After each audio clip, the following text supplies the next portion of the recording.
क्योंकि जब हमें परमेश्वर बुलाता है तो परमेश्वर चाहता है कि हम सिद्ध बने। जब हम सिद्धता में बढ़ जाते हैं, हम सिद्धता में चलने लग जाते हैं, उसके बाद परमेश्वर का वचन हमारी जिंदगी में पूरा होता है। जैसे परमेश्वर ने कहा अब्राहम को कि मेरी उपस्थिति में चल और सिद्ध होता जा। सिद्ध होने के लिए सबसे पहले आपको परमेश्वर की उपस्थिति चाहिए। अगर परमेश्वर की उपस्थिति में आप नहीं चल रहे हो, अगर प्रार्थना की जिंदगी नहीं है, परमेश्वर के साथ डेली समय नहीं बिताते हो, परमेश्वर को अपने जीवन का मूल स्रोत नहीं समझते हो, परमेश्वर को आप इंपॉर्टेंस नहीं देते हो, तो आप परमेश्वर की उपस्थिति में नहीं चल सकते। अगर आप परमेश्वर की उपस्थिति में नहीं चल सकते तो परमेश्वर भी जो आप चीजें मांग रहे हो उसमें आप डिले को देखोगे और कई बार आप ऐसा सोचोगे कि शायद ये मेरे लिए नहीं बना है, शायद ये मुझे नहीं मिलेगा। लोग हिम्मत हार जाते हैं, लेकिन परमेश्वर की मर्जी और परमेश्वर की योजना कुछ और होती है। क्योंकि परमेश्वर हमें ये चाहते हैं कि हम सिद्ध बने, और हम सिद्ध तभी बन सकते हैं जब हम परमेश्वर की उपस्थिति में डेली रहेंगे, हम परमेश्वर की हजूरी में रहेंगे, पापों से दूर रहेंगे। जो परमेश्वर का वचन कहता है हम उन चीजों से दूर रहना शुरू हो जाएंगे और परमेश्वर के साथ समय बिताना शुरू कर देंगे।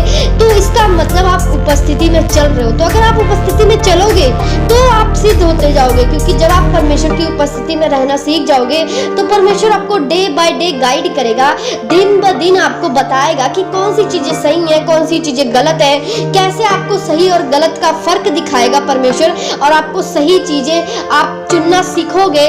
तो परमेश्वर की उपस्थिति के द्वारा ही ये चीजें आपके अंदर आती हैं कि आप सही और गलत कैसे समझ सकते हो। इसीलिए परमेश्वर का वचन कहा कि मेरी उपस्थिति में चल और सिद्ध होता जा। क्योंकि अगर आप परमेश्वर की उपस्थिति में नहीं चलते हो तो आप सिद्धता की ओर नहीं पहुंच पाओगे। क्योंकि परमेश्वर ने अब्राहम को भी बुलाया था, लेकिन वो आने के बाद भी कई सालों तक वो सिद्ध नहीं हुआ। परमेश्वर अपने वायदों को तभी पूरा कर सकता है अगर आप परमेश्वर के साथ कोऑपरेट करेंगे, आप परमेश्वर की उपस्थिति में चलेंगे। ये वचन परमेश्वर ने अब्राहम को कहा था, लेकिन जब आप पढ़ोगे तो ऐसा लगेगा कि परमेश्वर आपसे बात कर रहे हैं, क्योंकि परमेश्वर चाहते हैं वो चीज आपको देना। तो परमेश्वर बात कर रहे हैं आपसे कि मेरी उपस्थिति में चल और सिद्ध होता जा। उसके बाद जो भी तेरे दिल में इच्छा है, जो भी तू चाहता है, मैं उसको देना चाहता हूँ तुझे, लेकिन जब तक तू सिद्ध नहीं होगा मैं तुझे दे नहीं पाऊंगा। क्योंकि परमेश्वर की ये दिल की इच्छा होती है कि वो अपने बच्चों को वो चीजें दे जो वो चाहते हैं, लेकिन कई बार परमेश्वर हमारी वजह से नहीं दे पाता, क्योंकि हम उसकी इच्छा को नहीं समझ पाते हैं। इसीलिए अगर आप ये वचन सुन रहे हो तो परमेश्वर आपसे बात कर रहा है कि आप परमेश्वर की उपस्थिति में चले और सिद्ध हो, ताकि जो चीजें आप मांग रहे हो, जो आपके दिल में डिजायर है, जो आपकी इच्छा है कि परमेश्वर मुझे ये दे, जो भी परमेश्वर आपको देना चाहता है, जो भी आपके दिल में इच्छा है परमेश्वर आपको देना चाहता है, लेकिन परमेश्वर आपको दे नहीं सकता जब तक आप परमेश्वर की उपस्थिति में ना चलो।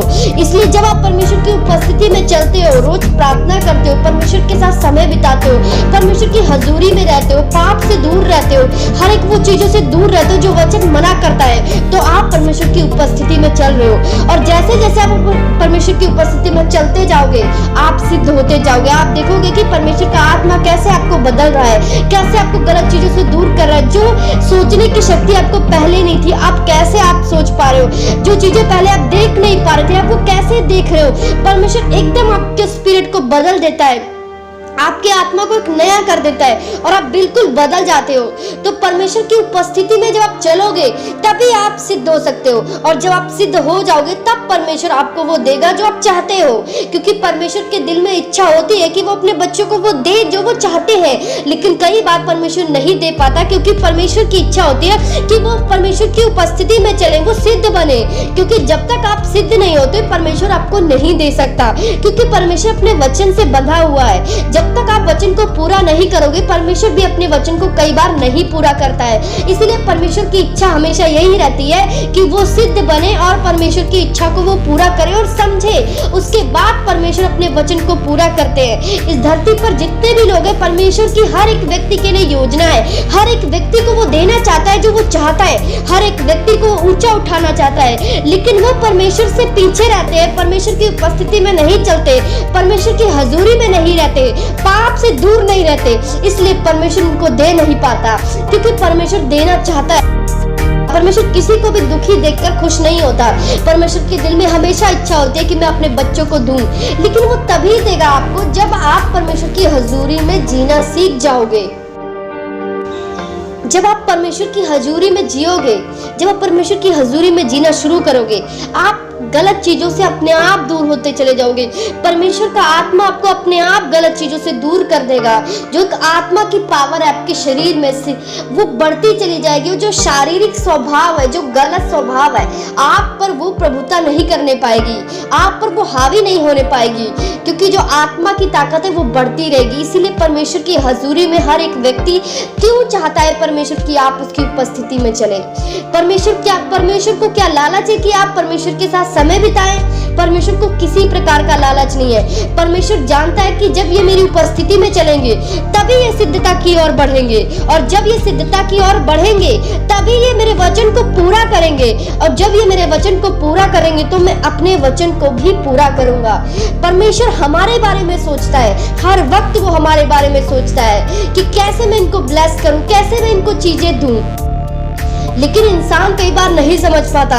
सबको लगता है क्या रोज रोज परमेश्वर से प्रार्थना करना, रोज रोज बैठना, उनको कई बार बोरिंग लगता है। उनको लगता है कि परमेश्वर क्या चाहता है कि हम उसके साथ 4-5 घंटे डेली बैठे अपना समय खराब करें। आपको ये चीजें गलत लग सकती है देखने पर, आप अपनी बुद्धि से जब सोचोगे तो आपको ये चीजें अजीब लगेंगी, लेकिन परमेश्वर की इच्छा क्या है आप इसको बाद में समझोगे जब आप परमेश्वर की उपस्थिति में चलना सीख जाओगे। हर एक चीजें जो परमेश्वर हमसे कहता है अपने वचन के जरिए, वो हमारी भलाई के लिए होता है, हमारी अच्छाई के लिए होता है। क्योंकि परमेश्वर मुझे ब्लेस करना चाहता है या आपको ब्लेस करना चाहता है, परमेश्वर को क्या फायदा। परमेश्वर हमें ब्लेस करना चाहता है क्योंकि हम उसके बच्चे हैं, और इसीलिए परमेश्वर को हमेशा होती है कि मैं अपने बच्चों को ब्लेस करूं। इसलिए जो भी वो बातें अपने वचन के जरिए हमसे कहता है वो हमारी भलाई के लिए है, वो हमारी भलाई के लिए। और जो वो हमसे करने को कहता है, चाहे वो प्रार्थना हो, चाहे वो पाप से दूर रहना हो, हर एक वो चीजें जो हमसे कहता है वो करने से हमारी ब्लेसिंग खुलती है। इसीलिए परमेश्वर हमें ये चीजें कहता है कि मेरी उपस्थिति में चल। जब आप परमेश्वर की हजूरी में बैठना सीख जाओगे तो आप गलत चीजों से अपने आप दूर हो जाओगे, और परमेश्वर के वचन को आप अपनी जिंदगी में पूरा करोगे, और फिर परमेश्वर भी अपने वचन को आपकी जिंदगी में पूरा करेगा। इसीलिए परमेश्वर ने अब्राहम को कहा कि मेरी उपस्थिति में चल और सिद्ध हो जा, क्योंकि परमेश्वर उसे